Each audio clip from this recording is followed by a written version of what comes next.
Hi guys, JGM Gaming back here with another video. In this video I want to show you the healing build which I found on Reddit. I can't take credit for this. It was posted by a user called Kairos QF. I hope I'm pronouncing that right, in the New World subreddit.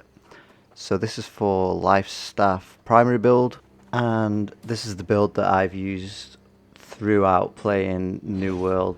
Basically since I started, I've never really deviated from Life Staff. So the person who shared this on Reddit said they could solo nuke 15 to 20 mobs at a time, take on 5 or more higher leveled opponents in PvP that ended up giving up trying to kill them just because it's an unkillable build really. And they also said that they did dozens of dungeon runs without any problems or wipes, even with many low-leveled teammates in the group. Also guys, I recently got a new microphone, so I hope you can hear me a lot better now. I feel like it's much clearer than my old headset, which, was really quiet and annoying, so I thought I'd upgrade to produce clearer audio for you. So anyway, let's get into the build. It's the Life Staff build, of course, and here is the attributes that you'll want to take first of all. So first off, you'll want to prioritize 50 focus to get the 10% mana regenerate, followed by 50 constitution. Then we'll be going back to focus for 100 to add 20 to the mana pool, and then we'll be hitting 150 focus after for a 20% healing output buff. Then we'll be going back to Constitution for 100 points, which I'm not there yet, as you can see. And then after we've got 100 Constitution, we'll be going back to 200 Focus for a 20% buff duration increase.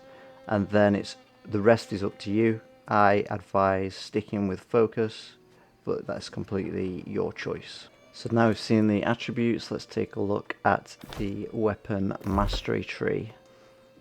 First of all, you'll be wanting to get Absolved to get the free light and heavy attacks. And then we'll be moving on to Sacred Ground. Create an area on the ground that lasts for 15 seconds and heals 20% weapon damage every second. Then we'll be moving on to Holy Ground. Regenerate stamina and mana 100% faster while in Sacred Ground. And then Blessed. While allies are in Sacred Ground, they are healed for 50% more from all healing. Next, we'll be moving on to Blissful Touch. Now this is an underrated talent, and it means that your light attacks now heal for 20% weapon damage when passing through an ally. And in the recent 1.0.4 patch, this was improved as well. And moving on from there, we'll be getting Bend Light, which gives you a buff that vastly increases your healing done after you dodge. So dodge just before casting Sacred Ground, and do it before casting Light's Embrace for huge results. And skill number 7 is Protector's Touch. This gives your Light Staff light and heavy attacks 15% fortify for 3 seconds when hitting an enemy. Next we'll be getting the instant heal Light's Embrace. And then we'll be getting Beacon, which is an AoE heal that can be stacked on top of your Sacred Ground, and it deals 146% weapon damage to enemies, attaches to a target, and heals all nearby allies for 20% weapon damage each second for 10 seconds. After that, you'll want to take the skills underneath. Infused Light increases the area by 50%, and Radiance Blessing, which increases the duration by 5 seconds. The final ability on the right hand side will be Protector's Strength.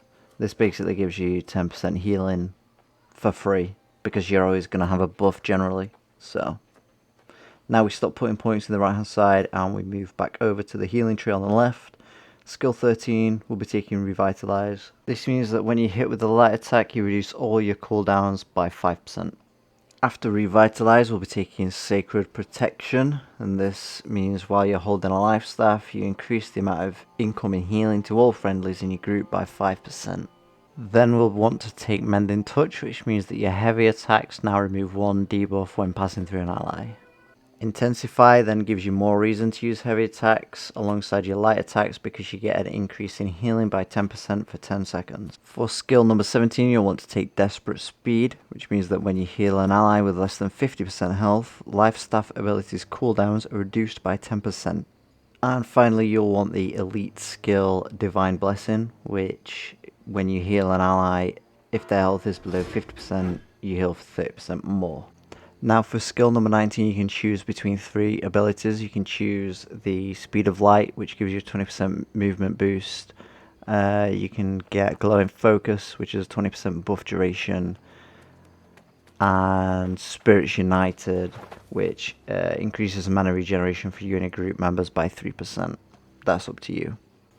Now that's the core build down. You'll notice that I'm wearing heavy armor here, and you might be wondering why I'm not wearing light armor to get the 20% healing. Honestly, it doesn't matter because we're getting so many more benefits from the mastery that it really doesn't matter what armor you're wearing. And honestly, the dodge roll is too much for this build because you end up rolling out of your AoE heals. So Life Staff is quite an immobile build. It relies on standing in sacred ground. So with the heavy dodge, you'll end up staying in the area and not rolling out of the area. So that's why heavy armor basically is beneficial to this kind of build. So generally try not to use too many Light's Embrace and rely on Sacred Ground and Beacon in rotation. You get a lot more value out of those in terms of mana cost per heal, and you'll be able to have much more sustain with your Sacred Ground like this one here, and then you can just, you know, wait a few seconds, hit a dodge, you know, for the buff, and then throw down a beacon, and you see the area is huge. So, and then, you know, during this you're throwing down your light and heavy attacks for the extra buffs as well, getting some damage, getting some fortifies, getting some healing buffs, removing debuffs, healing teammates with your attacks, that kind of thing. So as your secondary weapon to go along with the life staff, I would highly recommend the hatchet. That's what I've been using. It's great for solo play and grinding down a bunch of enemies at once. So here's the build that I'm using. So the first perk talent that you want to get is Berserk. It increases all attack damage by 20% for 12 seconds. And then you'll want On the Hunt, which increases movement speed by 20% while in Berserk mode. It's great for traveling as well. And then you want Raging Torrent, performs 4 attacks for 90% weapon damage. And then back underneath Berserk for Berserking Refresh. While Berserk is active, gain a portion of your health back every 4 seconds to a maximum of 30%. And then Berserking Purge. Triggering Berserk removes all crowd control effects from the player. And uninterruptible Berserk. While in Berserk, your attacks are uninterruptible during Berserk, and you can't be staggered. And then finally, Against All Odds, increase base damage by 10% for every enemy within 5 meters of the player. And this is really a huge talent because, I mean, when you've got 10 to 20 enemies at one time, you're going to be doing double, triple damage to everything, and it's going to die super fast with your Berserk. So it's great for soloing. And that's all there is to it. I hope that helps you guys with the healing build. This is, like I say, the one that I've been using throughout my play. And yeah, see you next time.